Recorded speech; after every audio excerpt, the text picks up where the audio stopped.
अस्सलाम वालेकुम स्टूडेंट्स, उम्मीद है कि आप सब लोग खैरियत से होंगे। इस वक्त हम एमडीके प्लेलिस्ट को फॉलो कर रहे हैं और इसके अकॉर्डिंग आज हमें एक नया यूनिट स्टार्ट करना है जो कि वेव्स है। लास्ट के यूनिट के अंदर हमने रोटेशन एंड सर्कुलर मोशन को इन डिटेल डिस्कस किया था, तो आज हम वेव्स को डिस्कस करेंगे। आज ये जो लेक्चर हम अभी कवर कर रहे हैं इसके अंदर हम जस्ट बेसिक्स ऑफ वेव्स को डिस्कस करेंगे और कोशिश करेंगे कि वेव्स के अकॉर्डिंग, वेव्स के बेसिक्स के अकॉर्डिंग जितने भी कॉन्सेप्ट्स हैं उन्हें हम डिस्कस करें। तो हम स्टार्ट करते हैं। सबसे पहले हमारे पास है वेव्स। अब देखेंगे वेव्स हमारे पास क्या होता है, डिस्टर्बेंस इन अ मीडियम, या तो हम इसे कहते हैं transfer of energy without transporting matter. Clear हो गई बात। अब यहाँ पर देखेंगे पहली जो डेफिनेशन है उसे हम कुछ इस तरीके से भी डिस्कस करते हैं कि हम अपने 9th मैट्रिक के अंदर एक एक्टिविटी करते हैं जिसके अंदर हमारे पास पानी का एक टब होता है और फिर किसी एक पॉइंट पर हम पानी को क्या कर देते हैं, डिस्टर्ब करते हैं। और पानी को डिस्टर्ब करते हैं तो मीडियम में हमारे पास कुछ इस तरीके की प्रोपोगेशंस आती हैं और वो पानी इस तरीके से आगे की तरफ मोशन करता है। क्लियर, इस तरीके से प्रोपोगेट करता है। लेकिन इसमें क्या होता है कि वाटर के जो मॉलिक्यूल्स होते हैं वो जस्ट अपने पॉइंट पर, अपने पोजीशंस पर ही रहते हैं, वो चेंज नहीं करते पोजीशन। तो हम कहते हैं कि यहाँ पर डिस्टर्बेंस क्रिएट हो रही है इन अ मीडियम, और डिस्टर्बेंस क्रिएट होने की वजह से क्या प्रोड्यूस हो रही है, हमारे पास वेव्स प्रोड्यूस हो रही है। सिमिलर वे में दूसरी जो डेफिनेशन है इसके अंदर है कि transfer of energy without transporting matter.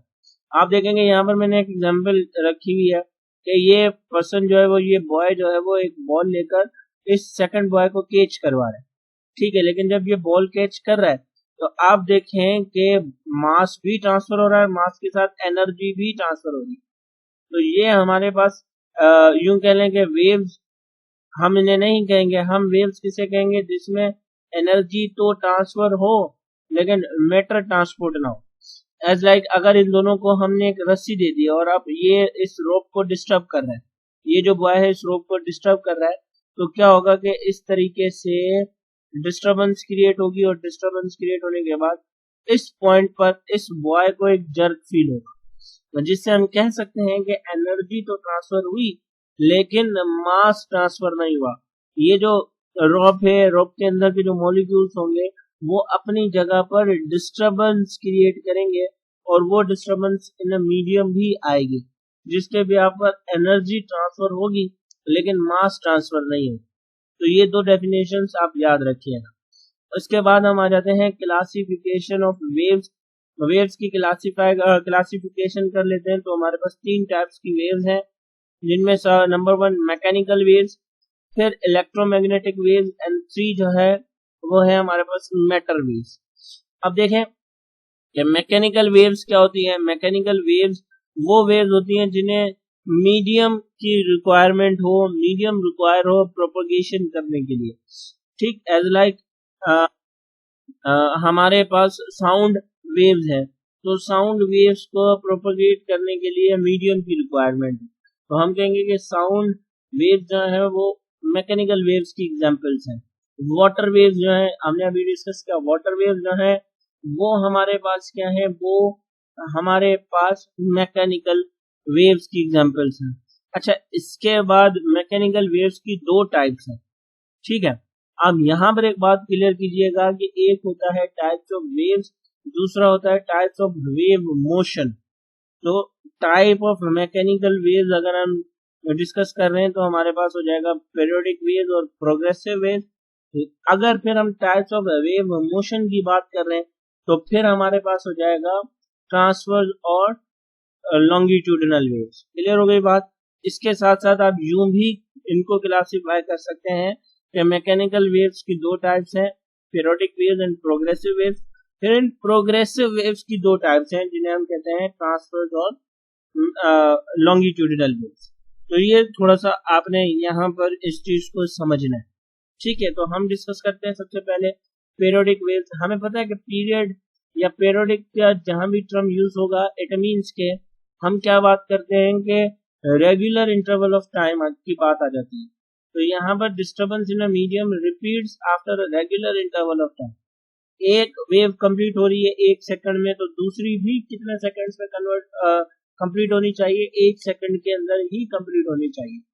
ठीक, तो हम यहाँ पर कहेंगे कि डिस्टर्बेंस इन मीडियम तो आ रहा है, लेकिन वो रेगुलर इंटरवल ऑफ टाइम में अपने आप को रिपीट भी कर रहा है। तो अब जो वेव्स प्रोड्यूस हो रही है, उन वेव्स को हम क्या नाम देंगे? उन वेव्स को हम पीरियोडिक वेव्स का नाम देंगे। इसी तरीके से फिर हमारे पास आ जाता है प्रोग्रेसिव वेव्स। प्रोग्रेसिव वेव्स क्या है? कि transfer of energy by moving away from the source of disturbance. जहां पर हमने सोर्स ऑफ डिस्टर्बेंस यहाँ से देखें ना, ये रोप को हम इस तरीके से टू एंड फ्रो मोशन करवा रहे हैं, ठीक है।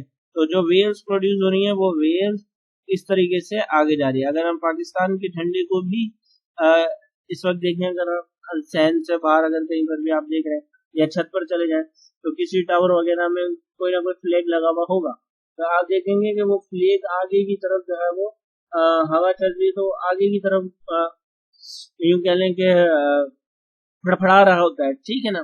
तो हम ये कह सकते हैं कि जो सोर्स ऑफ डिस्टर्बेंस है उससे ट्रांसफर ऑफ एनर्जी या जो वेव्स प्रोड्यूस हो रही है वो अवे जा रही है, ठीक।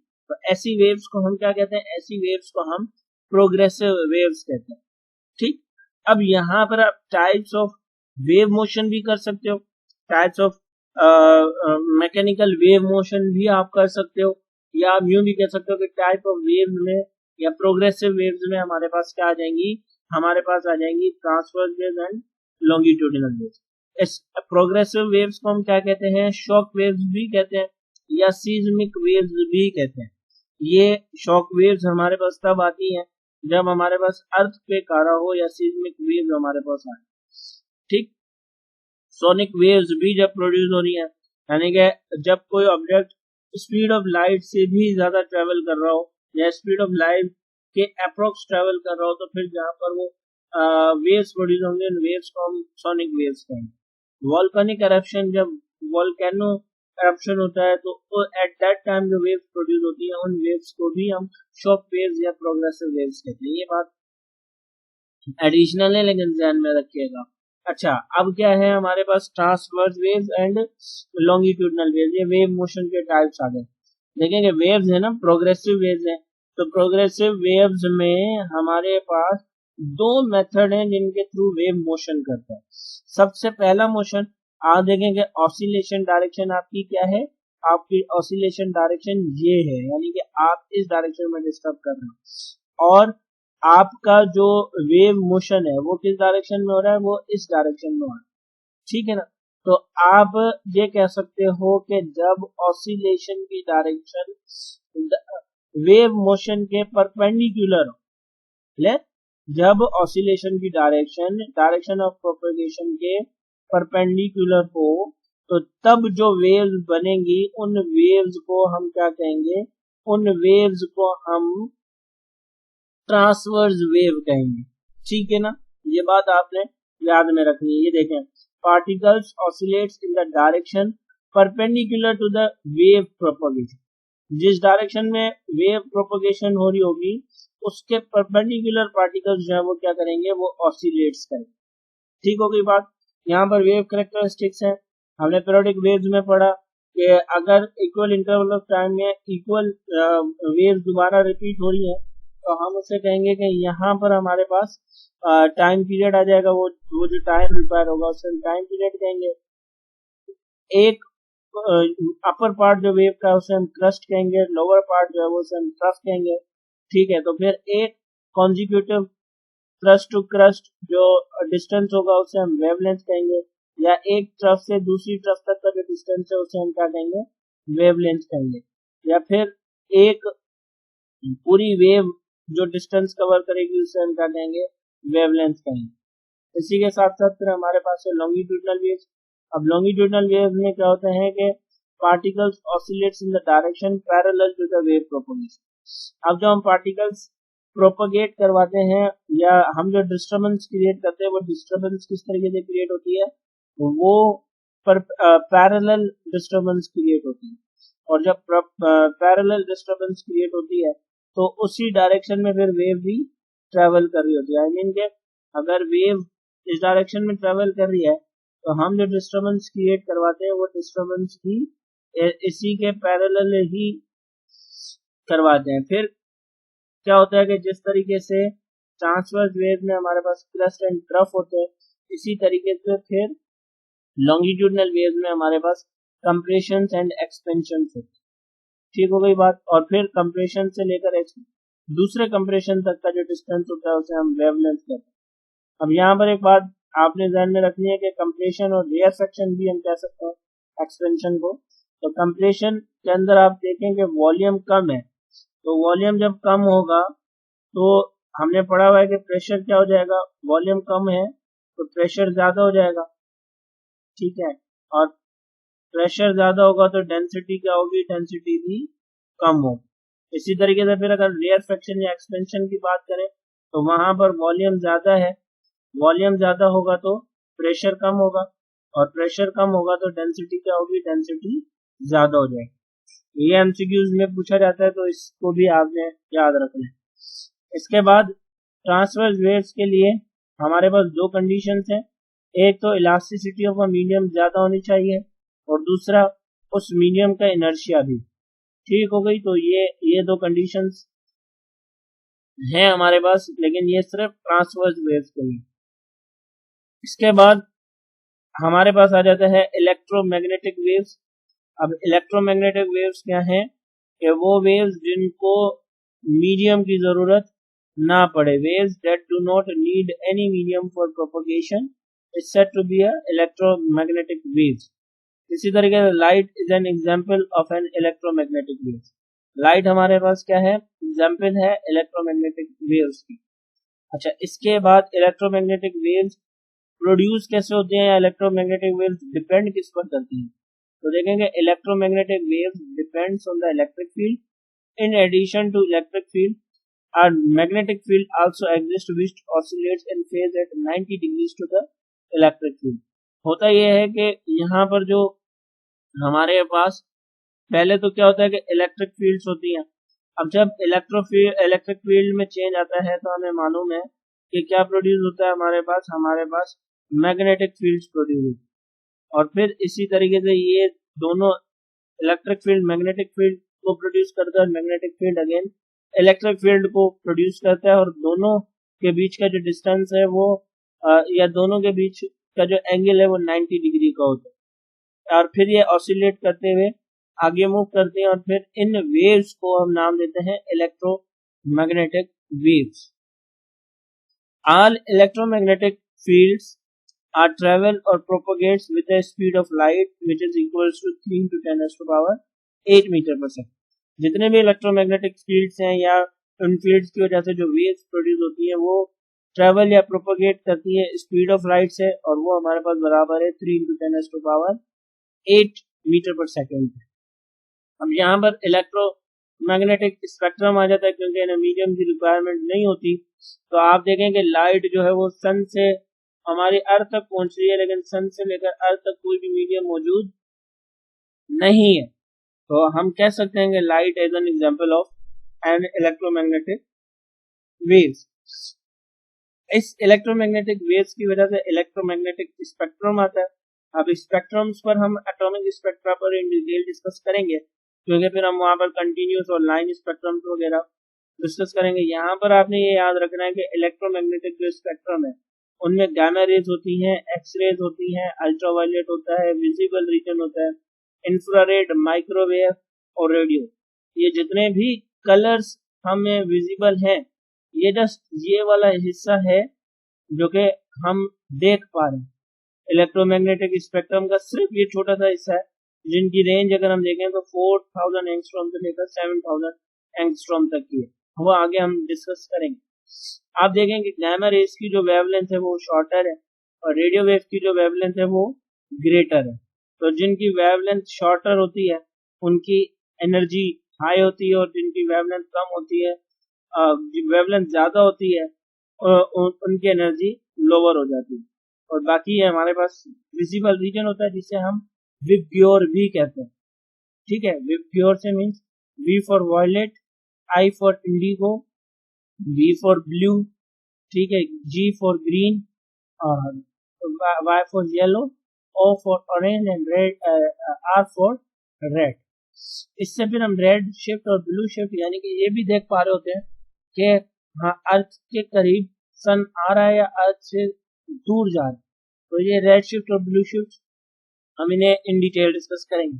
फिल्म आपने सिर्फ ये इलेक्ट्रोमैग्नेटिक स्पेक्ट्रम का बेसिक याद रखना। अच्छा, ये जो जितने भी इलेक्ट्रोमैग्नेटिक स्पेक्ट्रम्स हैं ये मूव करते हैं c is equal to 1 upon under root permeability multiply by permittivity of free space. ठीक है, इसको जब हम सॉल्व करेंगे तो हमारे पास जो सी की वैल्यू आ जाएगी वो अप्रोक्सीमेट आ जाएगी 3 × 10⁻8 मीटर पर सेकंड। म्यू नॉट हम पढ़ते हैं परमेबिलिटी ऑफ फ्री स्पेस और एप्सिलॉन नॉट हम पढ़ते हैं परमिटिविटी ऑफ फ्री स्पेस। इनकी इन कांस्टेंट्स की वैल्यूज भी हैं, लेकिन जब हम इलेक्ट्रोस्टैटिक्स के यूनिट में आएंगे तो वहां पर हम इन्हें अच्छे तरीके से डिस्कस करेंगे। अच्छा, इसके अलावा जनरल इक्वेशन हमारे पास आ जाती है, वो है v = f लैम्डा। ये वेव की जनरल इक्वेशन है।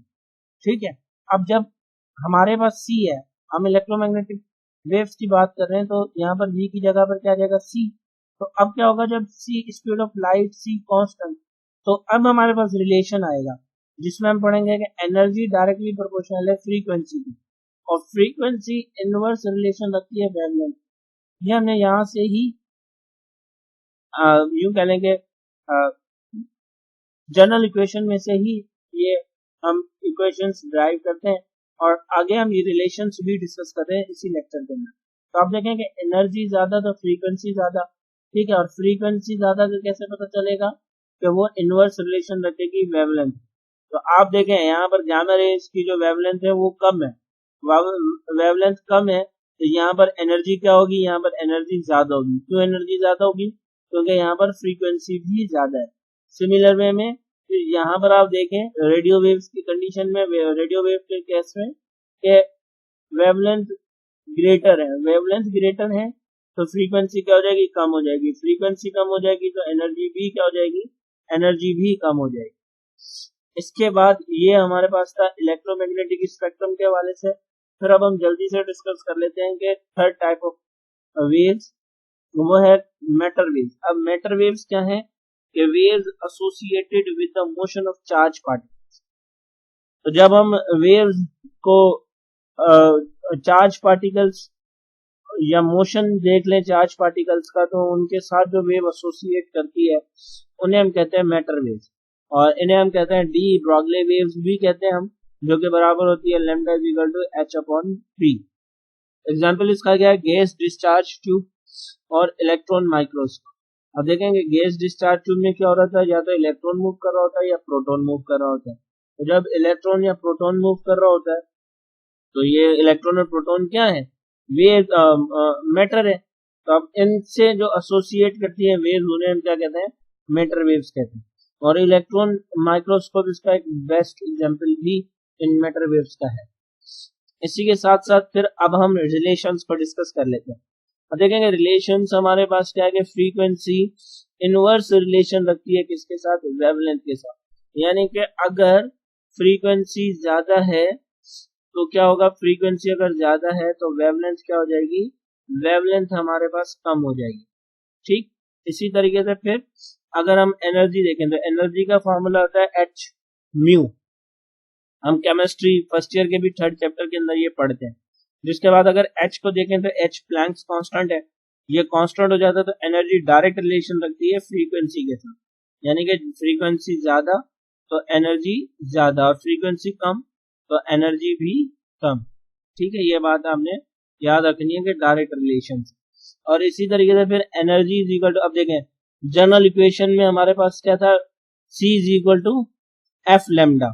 ठीक है, अब अगर मैं f को छोड़ूं और लैम्डा को उस तरफ ले जाऊं तो ये हो जाएगा f = c/लैम्डा। तो h सेम लिया, f की जगह पर सब्स्टिट्यूट कर दिया c/लैम्डा। जिसके बाद हमें क्या, h भी कांस्टेंट c भी कांस्टेंट, तो E इनवर्स रिलेशन रखता है वेवलेंथ के साथ। यानी कि E अगर बढ़ाएंगे एनर्जी ज्यादा होगी तो वेवलेंथ कम होगी, वेवलेंथ ज्यादा होगी तो एनर्जी कम हो जाएगी। इसके साथ फिर मोमेंटम आ जाता है। मोमेंटम हमारे पास बराबर होता है h/लैम्डा के, जिससे हमें ये भी शो हो रहा है कि मोमेंटम इनवर्स रिलेशन रखता है लैम्डा के साथ। जब मोमेंटम इनवर्स रिलेशन रखता है लैम्डा के साथ और एनर्जी भी इनवर्स रिलेशन रखती है लैम्डा के साथ, तो फिर मोमेंटम और एनर्जी आपस में क्या हो जाएंगे, डायरेक्ट रिलेटेड हो जाएंगे, यानी कि मोमेंटम बढ़ने से एनर्जी भी बढ़ेगी या एनर्जी बढ़ाने से मोमेंटम भी बढ़े। तो ये सब हमारे पास रिलेशंस आ जाते हैं।